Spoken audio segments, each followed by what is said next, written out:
Alrighty, Friday afternoon we had 7 firearms seized and a man arrested at his Jutland Road home.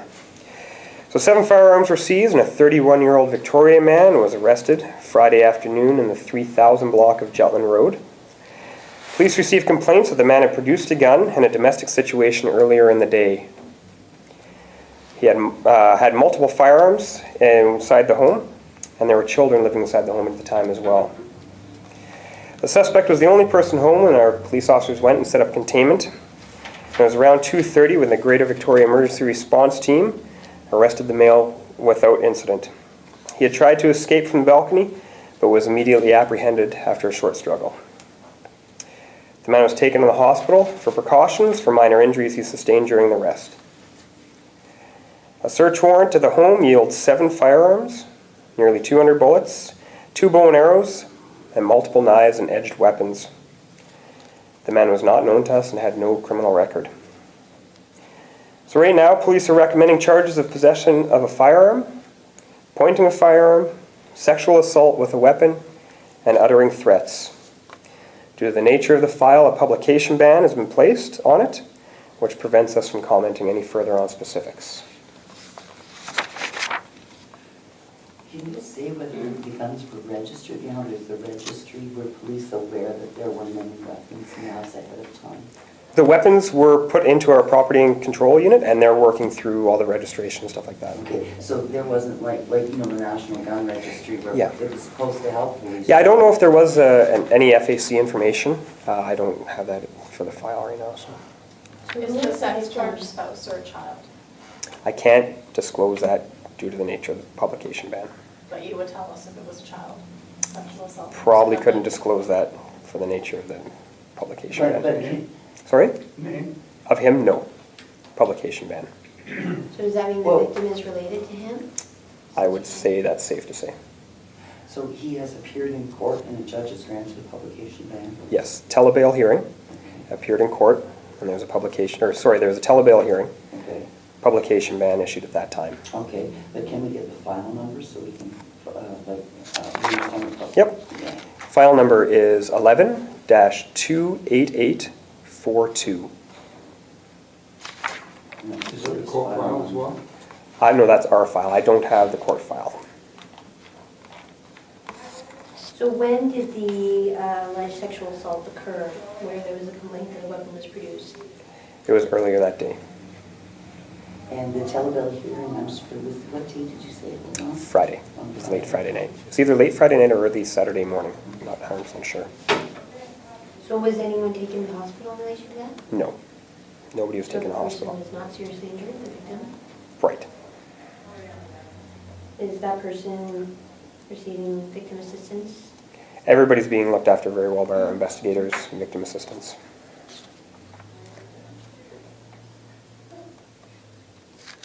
Can you say whether the victim was like a male or female or just a rough age? I can't get into that, no. Sorry. How usual is it to have a publication ban on an accused? I mean, it's always in a sexual assault, the victim is always, you know, a publication ban is talking about it, but it's rare, even with the perpetrator, even if it's incest or anything else, that those facts will come out at trial. But the person's name is there. The rest, why? With the publication bans, sometimes they're put there to protect the victims, right? And any identification of the person who's the accused could identify the victims in that case. So that would be the case here as well.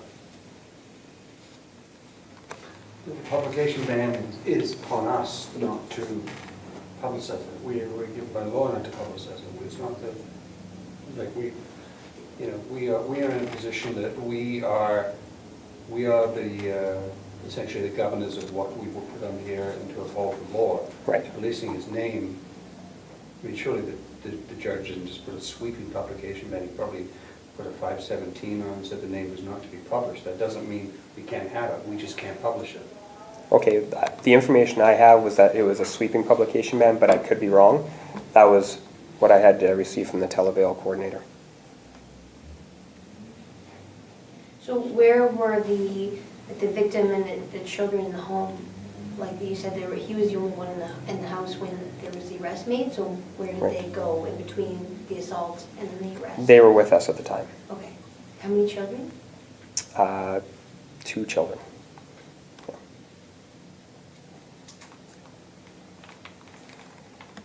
Are they his children? I'm trying to think if I can confirm that. Yes, yeah, they are. And all people, like, they all lived in that house? That was their... I can't get into all the details, right? Like, I don't know what the extent of the publication ban is. I know that there was one put in place. We're just going to have to wait and see sort of the way it plays out. 100 block of Jutland again, wasn't it? 3,000 block of Jutland. And when is this person to appear in court again? Later tomorrow, I believe. So is the 2 children and the mom with police? Yes. Okay. And sorry, I didn't catch, is he still in custody this time? Yes, he is still in custody right now. That you say there's been no, like you say, there's been no, this person wasn't known to police. No. So were police surprised to find all these weapons when they went in? Well, we had the information from the complainants that there were weapons there, so not really. And is this person a hunter, or like, are these rifles for hunting and things like that? No idea. Were any of the weapons, like, were any of the firearms prohibited weapons? I don't know what the total of the firearms is. They've been submitted to our exhibit control and purchasing.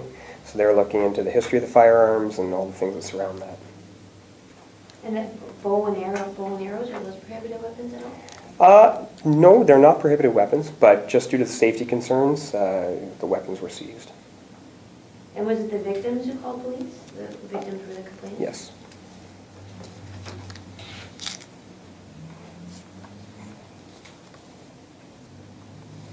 Sorry, one final question. You said there were some minor injuries to the suspect while he was being taken into custody. Was that just simply from a scuffle, or was there any device or policing tool used to bring him into custody? There was, we used a less than lethal munition on him as he tried to leave the building. He wasn't complying with our officers to get on the ground and to be arrested peacefully, so What was it you used on? less than lethal munition. Okay, Does that which mean a rubber bullet? specifically is one? The Arwin.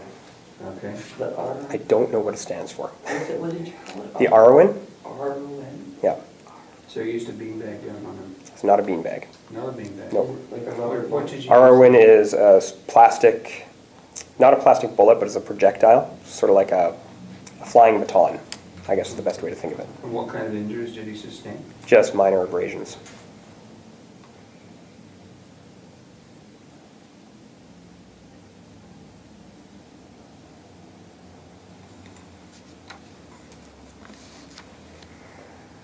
And so he was taken to hospital and then... And then released to us. Yeah.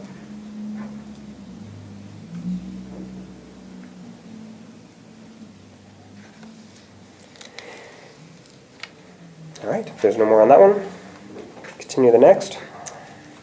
Part of Beacon Hill Park was closed Sunday for an assault investigation. So a portion of Beacon Hill Park was closed Sunday night while police were conducting an assault investigation that had occurred earlier in the day. A woman in her 20s contacted police to say that she was the victim of a sexual assault in the park. The woman knew her attacker as they were both walking together in the park at the time.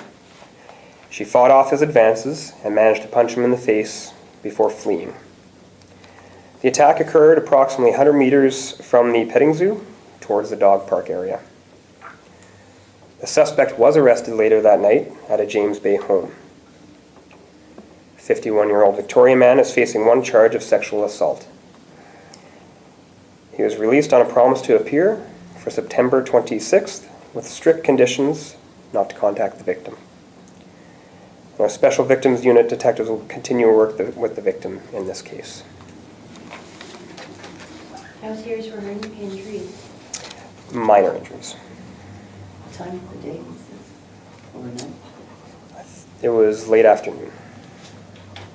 Late afternoon on Sunday, right? Yep. Any witnesses? No, not that we saw.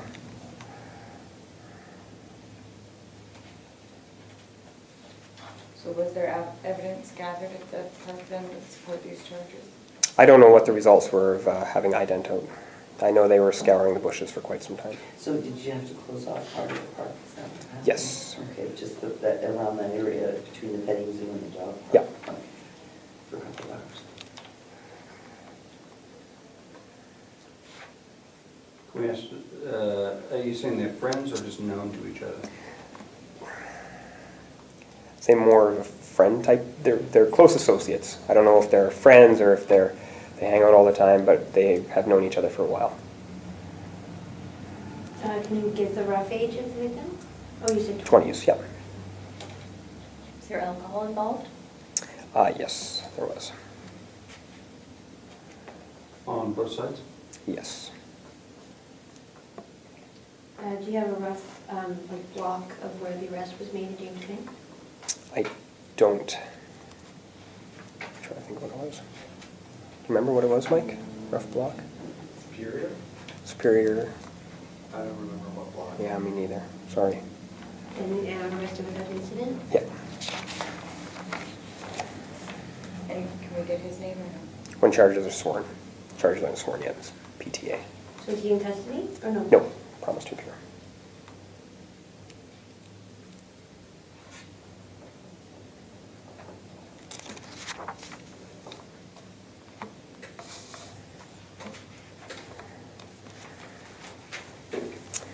All right. Does he still reside in James Bay at that address that you arrested him? I don't know if that's where he lived or if he was just arrested there. I'd have to look into that for you.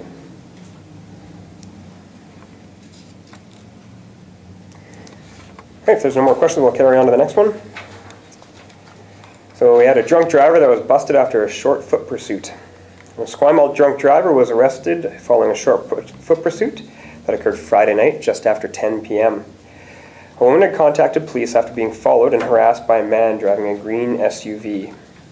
She said that the man had just parked at the Tim Hortons in the 800 block of Esquimalt Road. When police arrived, a man matching that description provided fled his car. He ran through the Tim Hortons and out towards Head Street. Another approaching officer arrested the suspect without incident. The man smelled strongly of alcohol and his speech was slurred. He blew a fail on the approved screening device and was issued a 90-day driving prohibition and a 30-day vehicle seizure. Upon his arrest, the witness came forward saying that the man had been repeatedly following the woman in the area and his car and making them feel uncomfortable. So police will be looking at recommending charges of criminal harassment against the 54-year-old Esquimalt man. The investigation is continuing. Were they strangers to each other? This woman? Yeah, I don't think they were known to each other. Is he known to you guys? Yes, he is known to us. How far did he follow her? Like how many blocks or on what route? We just heard around that sort of central area there. I don't know if it was for a protracted time or if it was just a bit of a time. Does this accused have a history of sexual offenses? I don't know. Do you know why he's known to police? He's just known to us. That's what we're going to do here. So are we Past talking like connections. honking at her, or in what way was he following her and like threatening? Sort of? I don't know. That part's still under investigation. We're still trying to get the witnesses.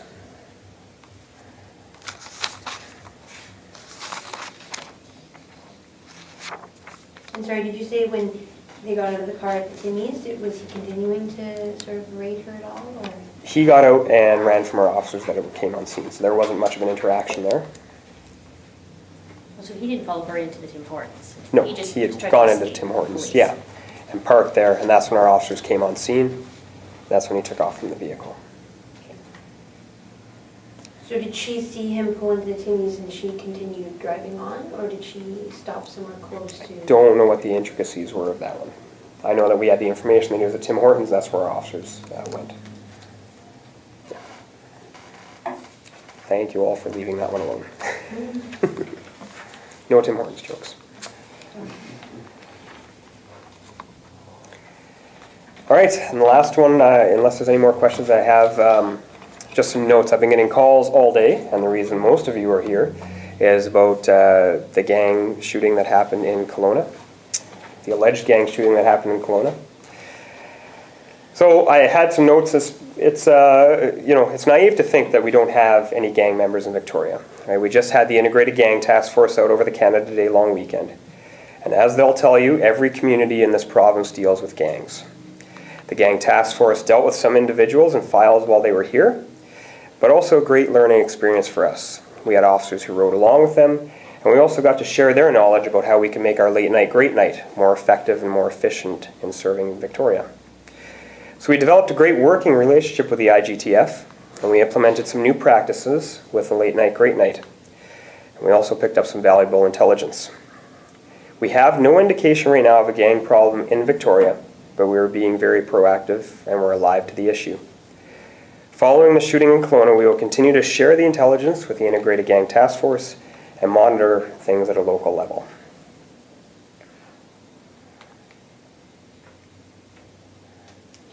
Fire away. The last gang-related shooting in Victoria was outside of a nightclub involving an alleged Red Scorpion or self-described Red Scorpion member. The fact that there's ties to the Red Scorpions in the shooting in Kelowna, does that worry you that there will be a specific retaliation between, I don't know, Hells Angels and Red Scorpions, which we know are present and active on the island? It's tough to say specifically, but if you recall from that investigation, we threw so many resources at it and intelligence, and we were able to very effectively deal with that in a very short amount of time. So we're confident that we have the intelligence, we have the relationships with the Gang Task Force, that if we do get that sort of notion or intelligence that is happening, we're going to be able to deal with that very quickly. What about CFSEU? The Integrated Gang Task Force is part of CFSCU, so we do have those relationships with them and work with them. But part of their role is suppression, and they've got a group on the island. Yes, they do. Are they going out saying, settle down, boys, or? I'm not sure what their role is going to be after this shooting. You'd have to liaise with them. I'm honestly not sure. But I do believe that Shinderkirk can help you out with that, because I think he speaks for the CFSU as well. Is there concern that gang members from the Lower Mainland or the interior of BC may migrate to the island in the wake of the shooting to avoid the heat that'll now be on them in those areas? Well, we do see that happen all the time. People come and people go from Victoria, gang members or not.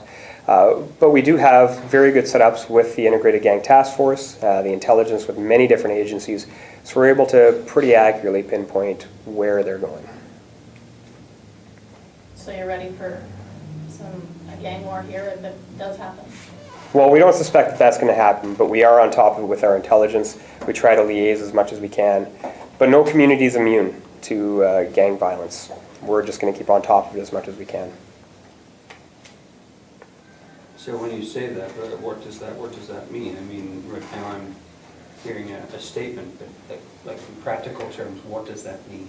Well, for example, since we've had the Integrated Gang Task Force over on Canada Day, we have had one of our officers who's being trained to funnel all the information through a central source. And that will be our main focal point, have one person who will have all the knowledge and be able to share that and spread that amongst everybody else. Plus, we're working on training with our late night, great night officers to figure out exactly who's who in the zoo. If we do have people that are not from Vancouver Island that we don't know specifically, where we can access that intelligence and how they can more effectively deal with them. So a lot of stuff around, you had some folks out on Canada Day, so stuff around how to deal with the members that if we do find them in a bar, in situations like that. Have you put an advisory out to the bars? I mean, they have the they have the bar watch campaign running. I mean, is this now a heightened awareness for these individuals to be on the lookout for people that you're concerned about? We do have a good relationship with the bars, the Bar and Cabaret Association in Victoria, through the Bar Watch program. And we certainly do have our liaison who is working with the Bar and Cabaret Association. Specific advisories I can't speak to right now, I don't know for sure, but I know that she does work closely with them. And what about other jurisdictions on southern Vancouver Island and perhaps Vancouver Island as a whole? I mean, sharing of information, there are reports that there is some, for instance, Hells Angels activity out in the West Shore right now that everyone seems to be aware of. So what, at least one individual moving into that community, I mean, is this something you're watching? Are you coordinating as a group to find out what's happening? We do coordinate, and our intelligence members share all that information. But also, like Jack mentioned, you have units like CFSCU that do work in a regional capacity, and they're able to take that as well. So we have two different layers of it, plus when we get right downtown, we have our late night, great night officers. And if any notifications come out, I mean, obviously the investigators within Kelowna right now are concerned about some retaliation. Have they put any advisories out, or have your team here been contacted by RCMPs to start talking about this and, to be on the lookout? Not to my knowledge. I'd have to check, but I haven't seen that come across. So while I'm sure that police agencies across the province and their communities are going to be watching who's where and what's going on and trying to stay on top of this, would there be any tips or pointers for the general public? Because sometimes we do see these things kind of come out of nowhere. You don't know what block, you don't know what nightclub. Are there general warning signs that you would give to the public of, you see a really flashy car going really slow late at night down your block? Are those kinds of things that maybe people should keep in the back of their mind? I don't think there's specifically warnings, but we're always open and appreciative of any intelligence we can gather. So if there's vehicles you suspect, there's people you suspect, there's information that is very key to us that can be passed on. Some of the best information that we get is from people like our block watch, where they see a suspicious vehicle with a license plate, or they see a suspicious person, and we're certainly always opening those phone calls and that information. And on the flip side though, would there be something that you would say to them for personal safety's sake? So if they see something and they want to call in to you guys saying, hey, there's a new vehicle, it's, seems a little unusual. Is there any kind of red flags that you would say for the public, if suddenly you see this, watch out for yourself? I don't think there's anything specific, but just using common sense, right? If you suspect somebody maybe of gang affiliation, you're not going to be approaching them. You're not going to be doing things like that. But we certainly do appreciate the call, and we do want to get that intelligence as well. And we can share that with everybody else.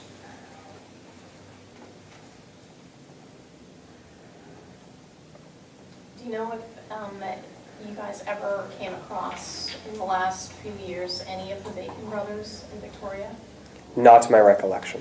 No, I can't recall. We have come across associates. We did have some of the drug busts, the shooting that was associated somewhat to the Red Scorpions, but we have not come across them to my knowledge.